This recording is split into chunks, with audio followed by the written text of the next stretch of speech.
Yeah, there we go. Okay, so this is actually the first Android phone from Motorola. The first phone, as we say, with social skills. And so let me give you a quick demo. And I don't know how much time do you have, or as much time as you have. Yeah, as much time as it takes. Let me just ask you a few questions before. Do you have a Twitter account? Yep. Your Facebook account? Yep. Your personal email? Work email? Yep, all that stuff? Okay, so this phone actually is made for people like you. It's really targeting the people whose life is literally spread over many different online services. Like, they have several personal email accounts or work email accounts and Facebook and Twitter. And what we're trying to do here is to allow those people to get all this data and all this content on their phone and still enable them to manage this very easily, right? And so let me show you this, what it looks like. So this is my home screen, and I have actually several panels on this. We have 5 panels total. Some are news panels, like there's 2 news panels that I can actually customize the way I want. For instance, I can choose from a list of news outlets like MSNBC, or I can also enter the URL, say www.fanjoy.com, and then it will automatically pull the feeds from there and show them here. One of the things that are different in this phone compared to some other phones out there is it's not only icons, right, that take you to your content. It's actually your own content that is displayed right here. So for instance, you can see here that I have a message from my friend Alan and a feed from another friend here, Tim Carlson, right? So we have this notion of putting the content forward as opposed to have the home screen simply be a launch pad towards your content. Okay. Some of the things that are interesting is I have what we call here the status updater. So this is a widget where I can actually enter my own status. So this is actually my most recent status on Facebook. And see, I can type here, I open my keyboard, and I'm saying, talking to FanJoy.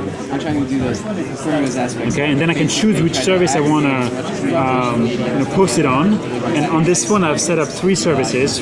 Facebook, Maps, and Twitter. And so I'm just going to say, I'm going to post this to all services in one shot. And so I hit post. And now that's it. Now my new status is shown here, and within seconds you're going to see the same status also on those 3 services, right? I could have chosen to only send it to 1. Some people actually are trying to be active on 3, but it's too much work, so they like the ability to post one time to all the services. Other services actually, for other people, it's a very different audience, it's a different purpose, so you can also just post something to Twitter and okay. The other thing we have here is what we call happenings, right? So if you click here, so happenings for us are all the feeds that you get through Facebook and Twitter and so forth. They're typically broadcast type things. For instance, you post something on someone's wall, that's broadcasting, right? If I send you a Facebook message, that's more of a direct communication, and we actually put this in the messages bucket, right? So we separate what is really public from what's really, broadcasting style communication. And so here, this is now my happenings feed, and you can see this is a friend request from Tim Carlson from Facebook. I can swap to the next one. Actually, if I close here, you can see it better. A status update from Ben, Facebook, and they can click through many of those. And here, what you will see is feeds that are coming from Facebook, from Twitter, from MySpace, and from all the social networks and photo sharing site or music site you've actually set up on this phone. Can you choose which ones? Like, say you want to show Facebook and another one, but you don't want to show Twitter. Can you customize that? So you cannot customize this in the loop. However, there's another way to access your data, which is if I click on happenings here, now I'm being taken to the underlying application, right? And so here what you have is the list view of all the feeds, and you can see, most of the recent updates I got on this phone are actually from Facebook. But let's say if I had also recently gotten this from Twitter, you would see them here dispersed, and then you can actually filter that list to just see Twitter, or MySpace, or Facebook, right?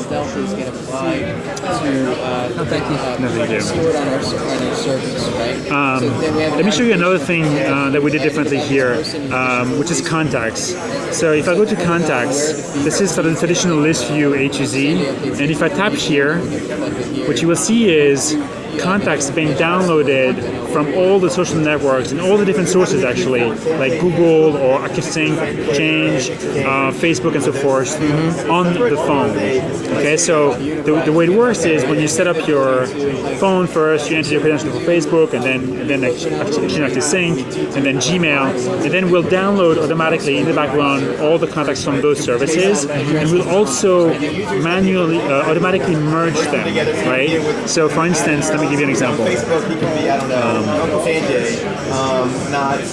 If I just search for Sanjay Shah, which is my CEO, so I just type in, because I have a long list, rather than scrolling, I just type in to zoom on him, right? So here I have Sanjay, and Sanjay, in this case, is actually coming from both my Exchange contacts address book and from Facebook, and we automatically merged it in one profile, and then all the information that we got from the two sources are being merged here, right? So for instance, if the mobile number was actually coming from Facebook, and his work number was actually in my Outlook address book, we'll show both here in this one sort of unified contacts. There's a notion that we are actually integrating, we're downloading the data from the different sources and integrating it in one convenient view. So when do you set that up when you initially get the phone and you put in all your accounts and it Absolutely. syncs them all? But what happens does it ask you if the syncs are right,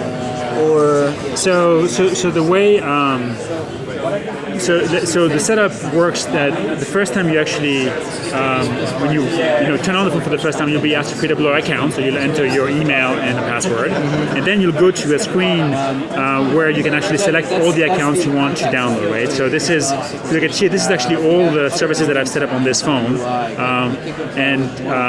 I were to go to add account, here are all the services that I could set up on the phone if I had an account with, right? So you create a blur account, you see the screen, you start setting up those different services on this phone, the data can start downloading, and then if we have two contacts that we think are the same person, we'll automatically merge them.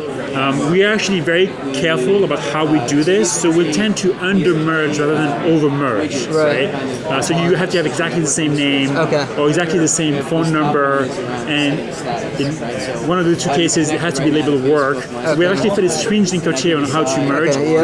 You're more likely to see two profiles that we couldn't merge than having an incorrectly two people merged into one account. That's what I was wondering. Which we think it would be worse, right? Right, exactly. And so, of course, we make it easy for you to actually manually link two profiles in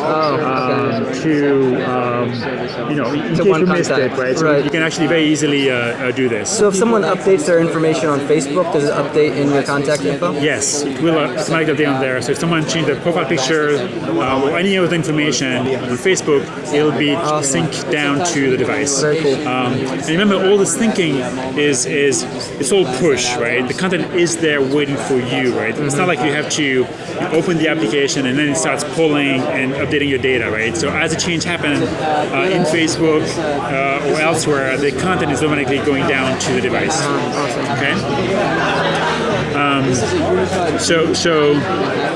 Thank you. So we talked about happening. So we can have the same concept of this loop and aggregation for messages, right? So here, this is actually an email from my work. Here too, and if I was scrolling enough, I would probably at some point come across perhaps a text message or a Facebook message. So again, we're treating Facebook messages or MySpace messages or Twitter direct messages just like we treat any email, right? Right. If you take one step back, what we're trying to do here is aggregate contents from all the different sources in streams that make sense to people. So we have one stream for all the feeds coming from your different social networks, mostly broadcast style feeds. Then we have one stream for all your messages, the sort of the direct people-to-people communications. And in this space, we'll aggregate your work email, your personal email, your Facebook messages, and so forth. You don't have to consume this content in an aggregated fashion. if you go to the home screen, I can go here to messaging, and here you actually see all the different inboxes associated with each separate account. So if you wanted to just see your Motorola email, right, I would just tap here on my Motorola inbox and just see my Motorola work, right? So we're trying to offer both aggregation and at the same time give access to the user to the individual inboxes. Right. But we also wanted to make it easier then and make sure that you didn't have to necessarily go to one application for all their Facebook stuff, but allow them to find their Facebook messages where they normally go for messages in general, right? What else can I show you? Let me show you some of the things you can do that we think are really differentiating. That comes in there shows you the panels. We have 5 that go across.